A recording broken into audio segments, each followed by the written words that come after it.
नमस्कार बंधुरा शुभ सन्ध्या आमी शिप्रा ब्लगे आरो एक नतून भिडियोते तोमादेर सबाइके स्वागत। आज के होच्छे रविवार 29 डिसेम्बर आमार छेलेर जन्मदिन और तारই तोड़जोड़ होच्छे सामान्य किछु। देखो आमादेर माने एमনি एकटुखानी केक पायेस करे जन्मदिन करा होबे। এই যে বাটিতে পায়েস গ্লাসে জল আর এখানে ধান দুব্বো সরষে নেওয়া হয়েছে। আর চলো তোমাদেরকে দেখাই পায়েসের হাঁড়িটা। एक हाँड़ी भर्ती पायस करा হয়েছে। আর রাত হয়ে যাবে বলে আমি এদিকে ভাতও বসিয়ে দিয়েছি আজকে।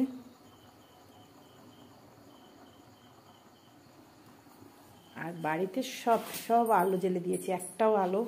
আর এই যে এর মধ্যে আছে কেক, ছোট্ট একটা কেক। সামর্থ্য অনুযায়ী জন্মদিন হচ্ছে, আমরা যেরকম মানুষ সেরকম, বেশি বড় কিছু হচ্ছে না। ওবেলা এমনি মাংস টাংস রান্না হয়েছিল, এবেলা সেরকম কিছু হবে না, শুধুই কেক পায়েস দিয়ে জন্মদিন হবে। আর এই যে দেখো এখানে জন্মদিনটা হবে, আমার বড়বাবু আগে থেকেই বসে পড়েছে। এই যে আমার ছোট্ট বাড়িটা কেমন লাগছে দেখো, এটা আমার রান্নাঘর। আর এই যে এদিকে আছে ডাইনিং।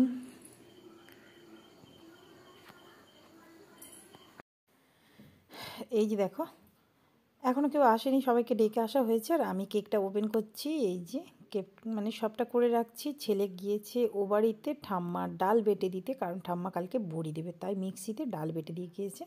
আর এই যে দেখো কেকটা না আমরা অর্ডার দিইনি, এমনিই তৈরি করা ছিল, কিনে নিয়ে এসেছি। আর রনির নামটা ওরা লিখে দিয়েছে তারপরে। আর এই যে দেখো জল গ্লাস বাটি, এটা আমরা এবছর আমাদের ছেলেকে গিফট করেছি। এটা রূপোর বাটি গ্লাস আর একটা চামচ, সেরকম কিছু কোনো বছর দেওয়া হয় না। আর এখানে মোটামুটি গুছিয়ে নিয়েছি, দেখো এই যে সমস্ত জোগাড় করে নিয়েছি জন্মদিনে যেগুলো লাগে। তারপরে আমার মা চন্দন বেটে দিল, আমার মাও এসছে আজকে, আমার মা চন্দন বেটে দিল, রেখে দিয়ে দেখো যেগুলো লাগে, যেমন প্রদীপ, শাঁখ, চন্দন, তারপরে আমাদের দুব্বা লাগে, দুব্বা, তারপরে সর্ষে, ধান। আর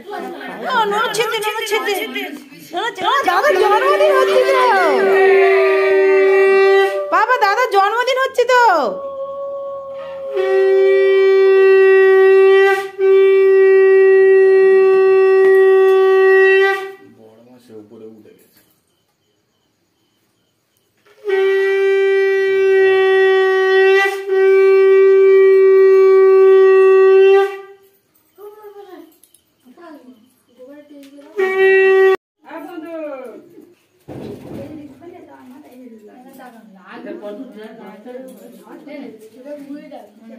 ওটা 20 টাকা, ওটা 100।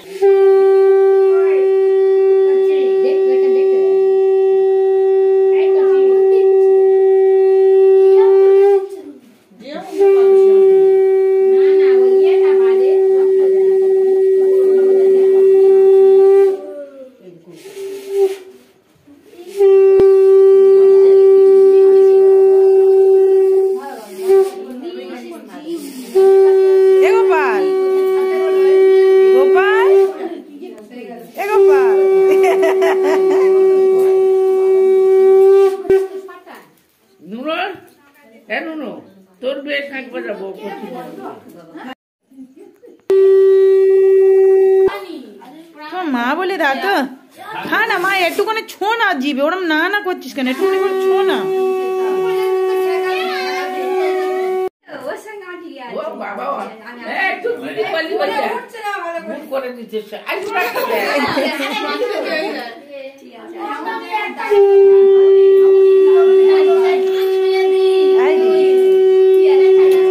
ওটা দিদি, ওটা দিদি মা, ওটা দিদি।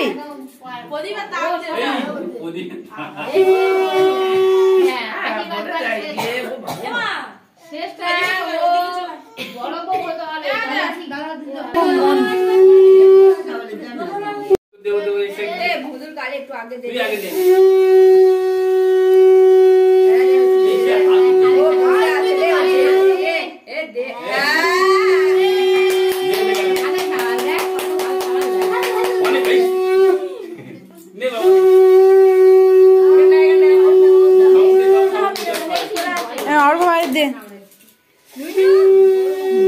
बाबा गाले दो।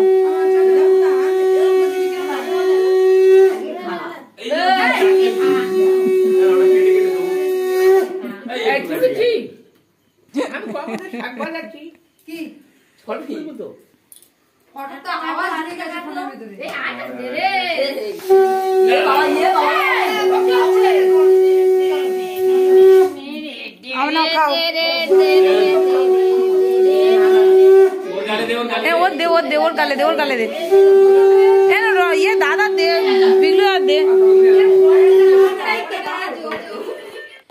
আশীর্বাদ কেক খাওয়া সবটা শেষ হয়ে গিয়েছে, বা ছেলের কেক কাটাও হয়ে গিয়েছে। এখন দেখো আমি বাটিতে বাটিতে করে পায়েস কাটাচ্ছি, কারণ বাড়িতে বাড়িতে সবাইকে দিতে হবে, যারা যারা এসেছিলো সবাইকে দিতে হবে, যেটা আমাদের প্রতি বছরই করা হয়। তার জন্য দেখো এক হাঁড়ি ভর্তি পায়েস করেছি। হাঁড়িটা কিন্তু বেশ অনেকটাই বড়, ওরকম দেখাচ্ছে, মানে 1 কিলো গোবিন্দভোগ চালের যতটা পায়েস হয় ততটা পায়েস করা হয়েছে। তারপরে কেকের উপরে যেগুলো সাজানো, এখন কেকগুলো তো কত রকম মানে দিয়ে সাজানো হয় না, চকলেট দিয়ে, সেগুলোকে আমি তুলে নিচ্ছি, কারণ কেকটা কাটতে হবে, লোক সংখ্যা অনেক, তাই কেকটা একটু ছোট্ট ছোট্ট পিস করে কাটতে পারি। এবছর সবথেকে ছোট্ট কেক এনেছি, জানো তো। এবছর আমাদের মন টন এমনি ভালো নয়, ছেলে সেরকম খুব একটা ভালো রেজাল্ট করতে পারেনি, তাই মনটা খারাপ বলে কেকের সাইজটাও একটু ছোট্ট, জানো। নাহলে প্রতি বছর অনেক বড় কেক আনা হয়, অনেক বড়। বছর কেকটা অনেকটাই ছোট। তারপরে দেখো বড়বাবু একে একে সব বাড়ি বাড়ি দিয়ে আসছে, যদি আমি দিইনি। কি হয়েছে, কি কেক খাবে? কেক খাবে? হাতে তো নোংরা লেগে যাচ্ছে তো। হ্যাঁ আচ্ছা, খাও খাও খাও। ই কি লাকোজ হয়েছে। তারপরে আমাদের খাওয়া দাওয়ার পালা। দেখো ছেলে বিরিয়ানি খাচ্ছে। চলো বন্ধুরা, গুড নাইট, সবাই ভালো থেকো।